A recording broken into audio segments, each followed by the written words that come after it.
Masano. Ya vrai. 15 minutes ya Masano. Ba reportage à chaud. Ba commentaire ya moto. Ba analyse ya kafu. Ya ndenge na ndenge. Na ba vrai pro. Ya vrai. Ba vrai journaliste professionnel. Ba kopesa bino basango ya Masano. Ya vrai. Ya ndenge na ndenge d'ailleurs. Basango ya Masano ya ndembo. Foot, basket, volley, handball, topé, rugby, tennis de table, ping-pong, long tennis, tous les jours. Ya vrai. Masano ya makofi, bibotu tomo kato lokola libanda. Ya vrai. Boxe, karaté, judo, taekwondo, sokando shosho, jiu-jitsu. Botena bino nyonso balandi ya 15 minutes ya Masano bisika nyonso bozwami partout ailleurs bino bat bolingaka 15 minutes ya Masano epesaka bino ba information ya malamu pe en temps réel ya Masano nyonso kasi mokolo ya lelo vendredi 19 octobre 2018 tokoyebisa bino kaka masolo ya Renaissance boyebi ke mokolo ya jeudi le président Constant Omari asangisaki bango kuna na ndako ya Fekofa esika bango basaka mosana bango mpona kosola na bango bokozwa ba détail na yango nyonso awa na kati ya 15 minutes ya Masano.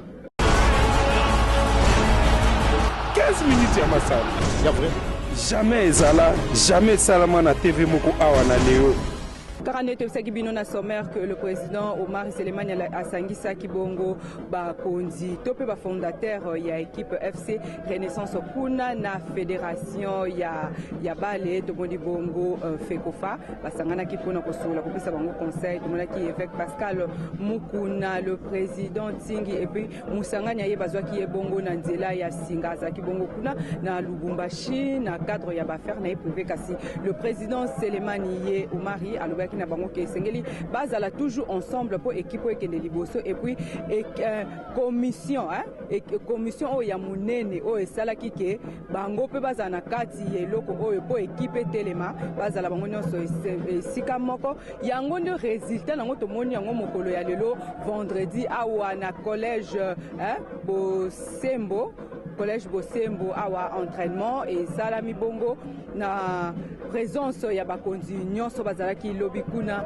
na ndako ya Fekofa esika wapi le président Constant Omari asalaka tomoni président Constant Omari ayaki l'évêque Pascal Mukuna pe ba mususu bato pe bakenda bakimaki ndeti Renaissance kasi bazongi pona réconciliation wana bokozwa bango na ba interview ndenge nini tosali bango et puis na ba entraînement oyo ndenge eleki le coach Chico azali toujours entraîner équipe na ya FC Renaissance ambiance pezaki ya kitoko pe akosakana te bokolandango na ngonga mukie bokozwa nyonso tomoni ndenge nini ezosalama bazobongisa mpona match na bango ya mokolo ya dimanche yango biso 15 minutes ya Masano tobaki tokotika bango te tozolanda yango tina suka bino moko bozwa ba image bolanda ndenge nini ezali kosalema awa na kati ya terrain ya collège Bosembo. 15 minutes ya Masano. Ya vrai. Jamais ezala, jamais salama na TV moko awa na leo.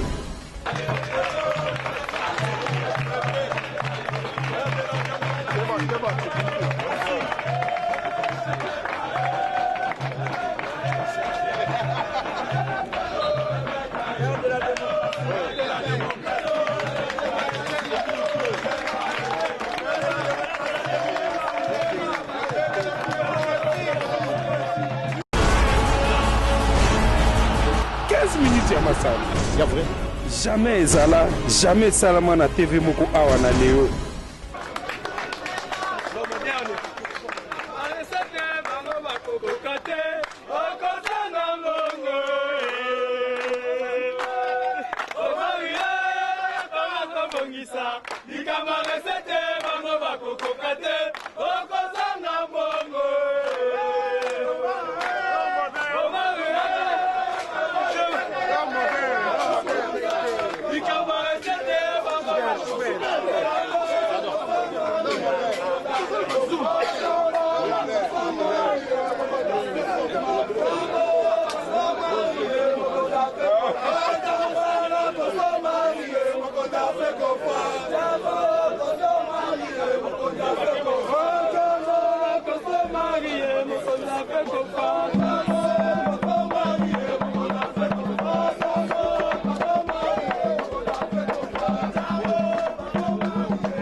Masal.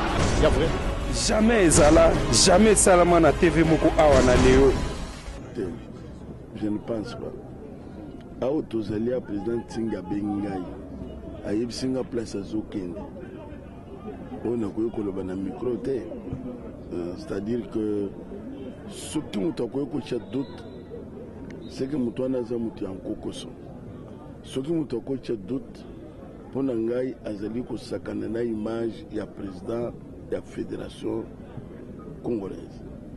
A Telemi, attends, a Telemi, a Sangsi, a Tumutouane, sur Azolo, tous en a doute, Bisso, Togoyana, non. Nous avons qui réagir, bon, c'est moi. Nous trouvons que nous consumons la Telemi, on a Kimia, mon Yokobo Kimia Ponani. Donc, pour Nangai, Bana Renaissance, Bazali Boke, Bazali Sang. Na banza bato sécurité musana bangweza kobatela bato kobatela bino kobatela ba matériel soki boye bazali ko encadrer bino bozo sala musana bino na kimia nde musala sécurité muso ezate bako brutaliser bino te donc bakoki ko finga ba journaliste te journaliste azana musala munene po bato bayeba ke tuzala ke pa ya président ya fédération. Ils ont l'air de bolobi. Ce qui vient de vous dire que tout le monde a dit que les locaux sont les salamisés, donc vous avez salam musala, il faut nous respecter. 15 minutes à Massal. Il y a vrai. Jamais Zala, jamais Salama na TV Moko Awana Léo. Les bawela ki mwana. Mais tangu papa a dit que mwana nae atika ki mwana vivre boya ki bakabola ye. Donc réconciliation et salami. Et après, toi accompagner papa évêque, toi accompagner Bakambignon au Renaissance, de loin comme de près, pour la unité pour que l'équipe wana, baonyo so bakenda qui na motema mabe, bazongi pour appeler sa chance et qu'on va vivre encore plus longtemp et ça avec exploit ben ça dès le départ. Est-ce que tu as une réaction na sepeli mingi la kisi ke baagi na posa na biso, Renaissance ali usine ne balobaka, Renaissance ali patrimoine ya mboka na biso. Et c'est un bon côté, c'est un peu moins maël. Donc moi mon cœur maël autour d'un autre cobac na kati pour nous aider que papa évêque a kenelo pour la musique. Avec unité, je pense que Bobo sa championnat n'arrête pas. Je pense que avec Eloko Salami Lelo dimanche va réussir de Gozala et na musika na sengi penza merci na président Musanganya na intervention na lobby et ba onyo so bazo hésiter basonga équipe président makasi et to kenpena liboso. 15 minutes à Massal. Il y a vrai. Jamais Zala, jamais Salama na TV Moko Awana Léo. Ben, les Cambarolo Bezak et Sembo, les Anna Bilongia, Balanos à Renaissance, comme on a les lots Moutounion soyez, à Zongi à revenir dans bon sens, dans unité. Nous sommes toujours pour l'équipe qui est le résultat malamu landa et fibo zonga ndenge zalaka fibo dans le temps où azo beta zo lembate quoi. Conseil zakaka ya koyebisa bango bazala kimia tozongeli unité au sein de l'équipe. Bazonga ebele na stade. Je crois que dimanche au Tobetana Bazano Libanda, tozonga dimanche au Betana Dauphin Noir. Donc à Sengi Tobeta Awa. Je crois que tu auras invité Bangonio Sobaya et Belé dans le stade pour célébrer la victoire de 0 Banda dimanche contre Dauphin pour objectif pour te fixer qui coaches à latin. Il y a parmi les 3 premiers, rien d'encore tard. Hein? 15 minutes à Massal. Il y a vrai. Jamais Zala, jamais Salama na TV Moko Awana Léo. L'équipe tozongi marque tobanda équipe na 2014 batunyoso bazongi na bakenda kina ba oyo batikalaki tokomi bomoko mais tomoni siko ke makambo tambola bien. Président Max Mayaka banani ba président Musanganya ba président Ting ba nyonso basangani après ça na ba papa Chombala pe baye otomona ninga ko renforcer donc équipe.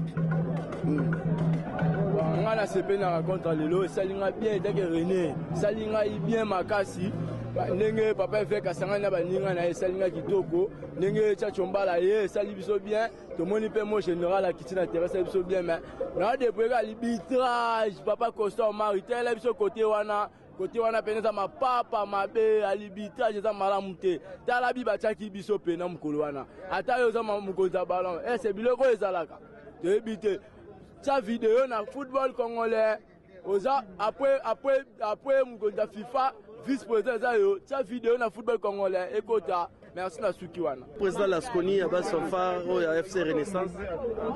Juste ngai naza vraiment na CP na rencontre on a ngai vraiment unité zala.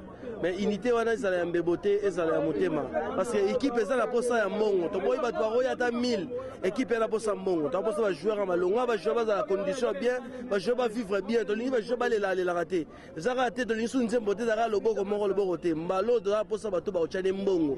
Ba to ata mutaza ba event ba 100 mutaza mbongo bossa bato ba chambongo ndena équipe to bossa te bato ba ya pour la visibilité ba mona kaka unité te équipe na bossa mbongo tanyo so bato so équipe zaki au panza bato zaki na gauche à droite mbongo nyoso bato bomba yi pendant 3 ans 2 ans o bazaki isolé ba ya na mbongo wana équipe na bossa mbongo FC Renaissance ya bossa eloko mususu te ya na bossa ya mbongo bato nyoso ba eto na bossa ya mbongo ba joueur a bien ba joueur a bien ba na son équipe condition pe ba joueur ezala normal wana en tout cas to sepela vraiment en tout cas to chaka mbongo na tono équipe ezalaki divisée équipe ezali Renaissance ezali équipe oyo chaque mutu ayaki na ndenge ezaba o balanda mukuna ba o balanda ntingi ba o balanda musangana ezala roi confusion côté le roi tour de Babel auto zena na Renaissance yango ba supporter ba noche sumbongo te le roi unité ezongi chaque président oyo asolola na base na yeba maloba na base dae ba solola biso sava na évêque sava ba kende ko solola skola ba base na bango o ba intoxika ki o ba réflexion ba nini ba zong sa unité zonga so unité zonga to na même moral to zongi data ba dobo ya même moral to na même moral to chambongo na biso na kati ya tono parce que mutuni na chambongo kuna balobine ko pesa te kuna biko pesa te so ika unité zongi bo mona mamunyo so ezala bien en tout cas merci beaucoup 15 minutes ya masala ya vrai jamais ezala jamais salama na TV moko awa na leo awa nde tosukisi bongo masolo ya 15 minutes à masano po tozalaki déjà sur terrain na collège Bosembo mpona kolanda entraînement ya fibo et puis na ndenge réconciliation na bango esalamaki ndenge mokolo ya jeudi quoi ndenge le président Kosomara asangisaki bango tomonaki batete oyo bakendaki mpe bazongi bainterview bolandi esali kitoko makasi po équipe ekende liboso il faut unité ezala bolingo ezala yango Kosomara azongiselaki bango bolingo wana boboto bana nzambe toujours batambolaka ensemble tomoni bongo ye moko le vec Pascal Mukuna azali wana donc aza mwana ya nzambe azali papa atambolaka na bampate asangisaka bango yango basangani po fibo ekende toujours liboso balobi na match oyo bakobeta mokolo ya dimanche ekozala toujours victoire po esika bolingo ezali victoire ezalaka kaka merci na bino nyonso bozalaki branche mpona kolanda 15 minutes ya masala mokolo lelo ngai nazalaki na esengo ya kopresentele bino yango anemon pumpa so bosepelaki nango bopesa merci na équipe technique mobimba tomoni bongo John Poi Roger Boya Sini Mambo Patricia azalaki wana pona biso toyebi ke batebelebele bazotelema po babwaka bango kasi libanga ezate pona bino Narcisse Tumba kitoko makasi bana fibo tozana bino toza binemite toujours information de topesaka toyambaka ba équipe nyonso pona kopesa information biso na bino rankine ezalité au revoir 15 minutes ya masala ya vrai jamais ezala jamais salama na TV moko awa na leo